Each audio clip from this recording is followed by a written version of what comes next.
নমস্কার। এবিভিটিটিডব্লিউ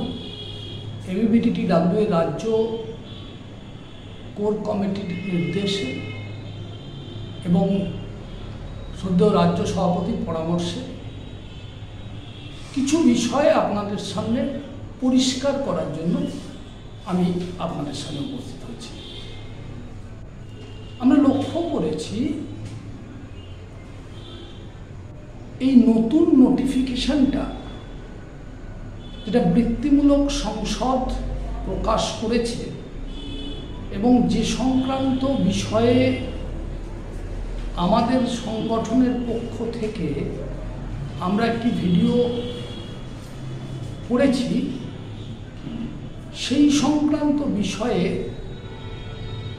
একটি ব্যক্তিগত ইউটিউব চ্যানেলে নতুন একটি ভিডিও করা হয়েছে এবং সেখানে কিছু বিভ্রান্তিমূলক প্রচার হয়েছে। এই বিষয়গুলো আপনাদের সামনে পরিষ্কার করতে চাই। আমরা দেখেছি যুক্তির জাল ছড়িয়ে প্রমাণ করার চেষ্টা করেছেন সেই ভিডিওটির যিনি অ্যাঙ্কার ছিলেন যে এনএসকিউএফ মানেই বেসরকারি কোর্স। এই ধরনের একটি বক্তব্য উনি এনেছেন। আমরা বলছি, ভাই সবিনয় অনুরোধ করছি, এনএসকিউএফটা কি একটু পড়াশোনা করে নেবেন। বেশি কথা বলবো না, শুধু এটুকুনি বলবো, স্কিল ইকোসিস্টেম সম্বন্ধে একটা ধারণা রাখুন। স্কিল ইকোসিস্টেমে এনসিভিইটি আছে, national council of vocational education and training আছে। তার দুটো হাত, যার মাধ্যমে বৃত্তিমূলক শিক্ষা ও প্রশিক্ষণ বা স্কিল এডুকেশন অ্যান্ড ট্রেনিং সারা ভারতবর্ষে দেয়া হয়।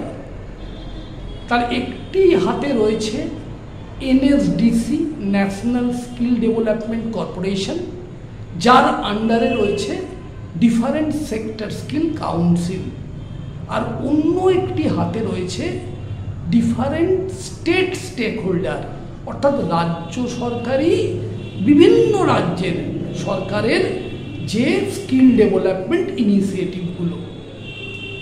এবার টেকনোলজির পরিবর্তন হচ্ছে, অ্যাডভান্স টেকনোলজি, ইন্ডাস্ট্রির রিকোয়ারমেন্ট অনুযায়ী নতুন নতুন জব রোল, নতুন নতুন কোয়ালিফিকেশন প্যাক তৈরি করতে হয় এবং সেই কোয়ালিফিকেশন প্যাকগুলো ইন্ডাস্ট্রির সঙ্গে কথা বলে তাদের রিকমেন্ডেশন নিয়ে এবং এসএমই সাবজেক্ট ম্যাটার এক্সপার্টের সঙ্গে কথা বলে তৈরি করা হয়। তৈরি করে এনসিভিইটির কাছে পাঠিয়ে দিতে হয়।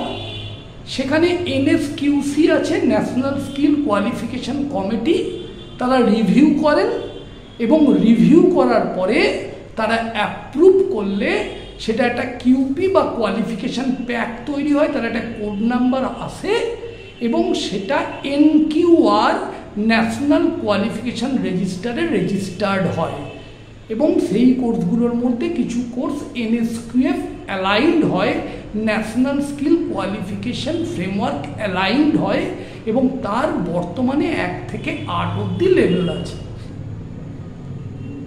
এখন এই এনএসকিউএফ কোর্সই এখন স্কিলে বর্তমানে যে বারবার যে শিক্ষানীতিতে পরিবর্তন হচ্ছে, বৃত্তিমূলক শিক্ষানীতিতেও পরিবর্তন এসছে, এই কোর্সগুলো এখন সর্বভারতীয় মান্যতা আছে।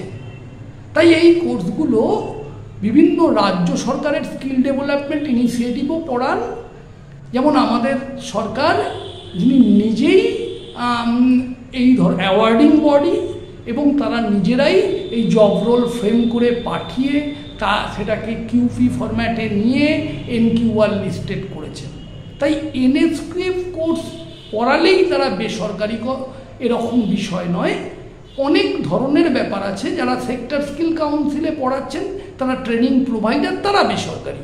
যখন রাজ্য সরকার সেই এনএসকিউগুলো পড়াচ্ছেন তখন রাজ্য সরকার তার সিস্টেমে পড়াচ্ছেন।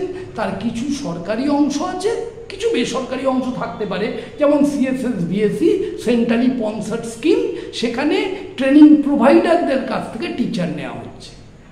তাহলে টিচার কিভাবে নিয়োগ হয়েছেন সেটা ডিপেন্ড করছে তার জন্ম, তার নিয়োগের সময় থেকে। আমাদের সিস্টেমে যারা রয়েছেন তাদের প্রত্যেকের এমপ্লয়ি আইডি আছে, প্রত্যেকে IOSMS পোর্টাল থেকেই তাদের মান্থলি রেমুনারেশন ড্র করেন, প্রত্যেকের টার্মিনাল বেনিফিট আছে, প্রত্যেকের 3% ইনক্রিমেন্ট আছে।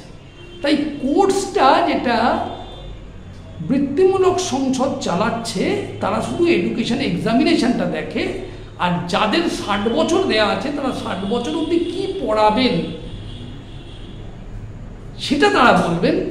কিন্তু 60 বছর অবধি কাজ করলে তারা কি কি পাবেন, তাদের মান্থলি রেমুনারেশন কত হবে, সেটা গভর্নমেন্ট ডিভিটি দেখবে। তাই দুটোকে গুলিয়ে দিয়ে এক জায়গায় এনে যেটা বলার চেষ্টা হয়েছে সেটা বিভ্রান্তি করার চেষ্টা হয়, ওনাদের ঘাটতি রয়েছে, অথবা সুকৌশলে একটা আতঙ্ক ছড়িয়ে দেওয়ার চেষ্টা হয়েছে।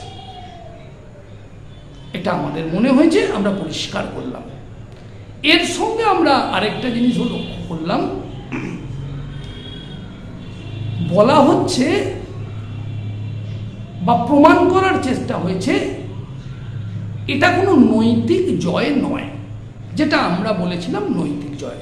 আমরা আবার আপনাদের বলি অবশ্যই এটা নৈতিক জয়, কারণ এই যে মেডিকেলের কোর্সগুলো নিয়ে যে সমস্যাটা হয়েছিল, নিউ হেলথ কেয়ার পোর্টাল তৈরি করে নতুন 15টা কোর্স এনে তার বিভিন্ন কোয়ালিফিকেশান দিয়ে আমাদের শিক্ষকগুলোর কি হবে, তাদের কোয়ালিফিকেশানের সঙ্গে মিসম্যাচ হচ্ছে কিনা সেটা, এবং ভোকেশনাল ট্রেনিং সেন্টারে এই কোর্সগুলোই চালানো হবে কিনা সে নিয়ে কোনো ক্লিয়ার নোটিফিকেশান না থাকায় বিভ্রান্তি তৈরি হয়েছিল। এবং এই বিভ্রান্তির সময় ভার্বালি সংসদের পক্ষ থেকে এমন কিছু কথাবার্তা হয়েছিল, বাধ্য হয়ে প্যারামেডিক্যালের শিক্ষকেরা কোর্টে গেছিলেন। দাবি ছিল একটাই, আপনি পরিষ্কার করুন নোটিফিকেশান দিয়ে আপনি কি করতে চাইছেন, এই শিক্ষকগুলোর কি হবে, এইটাই দাবি ছিল। এবং এই দাবির ওপরই বারবার হয়েছে, এই একাধিক রায় হয়েছে কোর্টের, এবং এই কেসটি 1 বছরের অধিক সময় ধরে চলছে। তার রিট পিটিশন থেকে আরম্ভ করে বারবার হিয়ারিংয়ে লয়ারদের তুলতেও হয়েছে, এবং তারা হিয়ারিং করেছেন, বুঝিয়েছেন। পরবর্তীকালে বেঞ্চ চেঞ্জ হওয়ার পর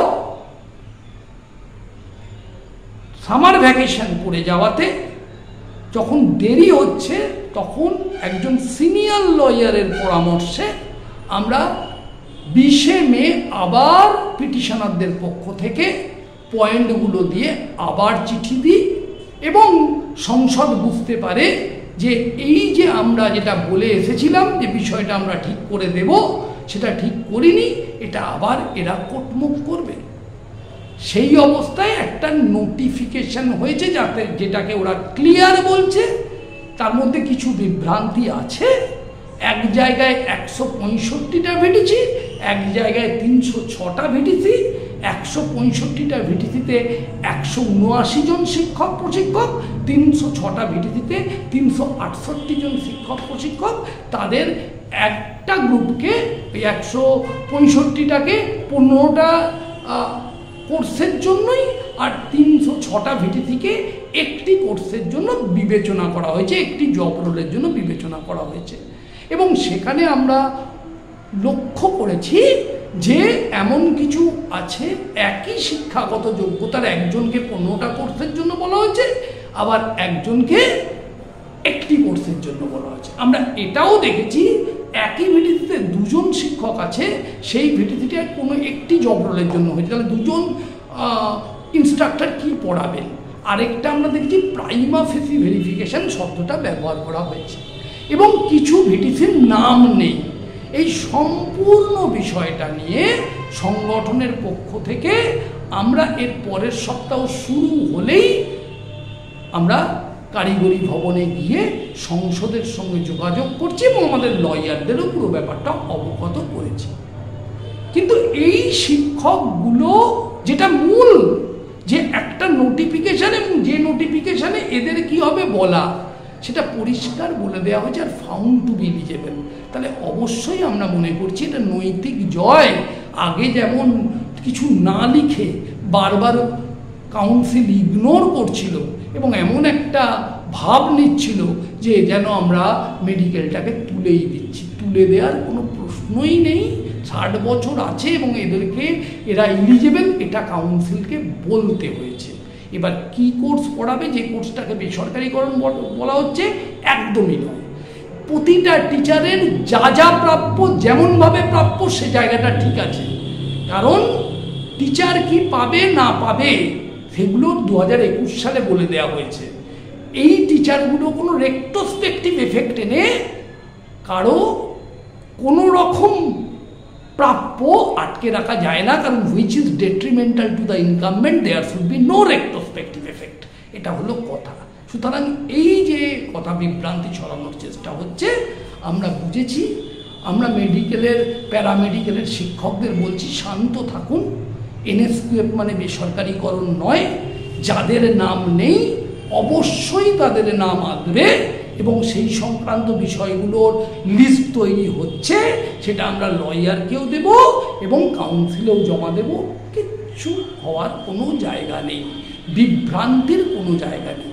এবার বলি, এত দীর্ঘ একটা কেস যেটা মাননীয় বিচারপতি জয় সেনগুপ্তর ঘরে প্রায় 1 বছর মতো হিয়ারিং হয়েছে, আবার বিশ্বজিৎ বসুর ঘরে এসছে, মাঝে মাঝেই লিভ নিতে হয়েছে, কখনো মেনশন অ্যালাউ করতে হয়েছে, কখনো কজ লিস্টে আপগ্রেড করতে হয়েছে, রিট হয়েছে, তার 2বার এক্সেপশন হয়েছে, আবার নতুন চিঠি দিয়ে তার উপরে আবার সাপ্লিমেন্টারি এভিডেভিট হচ্ছে।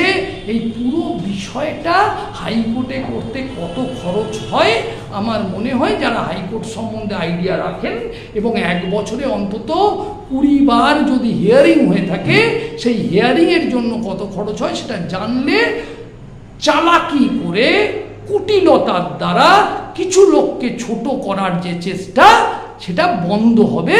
যে চ্যানেল চালাচ্ছেন যারা, তারা একটু আইনের বিষয়টা বুঝে নেবেন। আর আমি আরেকটা কথা বলে দিই ভাই, হাত জোর করে বলছি, যারা সোশ্যাল মিডিয়াতে থাকেন খুব ভালো এনজয় করেন, সমালোচনা করেন, প্রতিবাদ করেন, খুব ভালো।